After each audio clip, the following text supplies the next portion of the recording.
দিবঙ্গত দা আজকে একটা কেটেছো নাকি? হ্যাঁ, এই সবই আসলাম তো একটু আগে। ও একটু আগে এসছো? মাল আছে আরো পিছনে, ও পরে কাটবো। এ তো প্রায় শেষের মুখে দেখতে পাচ্ছি।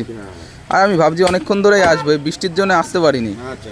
আর সকাল থেকেই তো বৃষ্টি আজকে, হ্যাঁ, সকালে বৃষ্টি তো। বিশাল বৃষ্টি। আর আমাদের দিবঙ্গত দার দোকান হচ্ছে বনগাঁ স্টেশনের পাশেই একদম শাহপাড়া মাঠের পাশে। হ্যাঁ, মেটে দাও। 2 পিস দিয়ে দিলাম। হ্যাঁ দাও, মেটে দাও। আমাদের বাড়ি একজন আছে, সেই মেটে খুব ভালো পছন্দ করে। এই যে তোমার নাম তুলো। দাও, একটু দিয়ে দাও তাহলে নাইকেল পিস। সব ভালো লাগবে। হ্যাঁ গুনগার খাসি। সে তো অবশ্যই। হ্যাঁ, ও শুধু তোমার ভিডিও দেখে। আমি ভিডিও পোস্ট করি আর ভিডিও দেখে, আর বলে যে গেলে একটু খাওয়াস। ভালো লাগবে। ঠিক আছে, চাপের মাল 2 পিস দাও।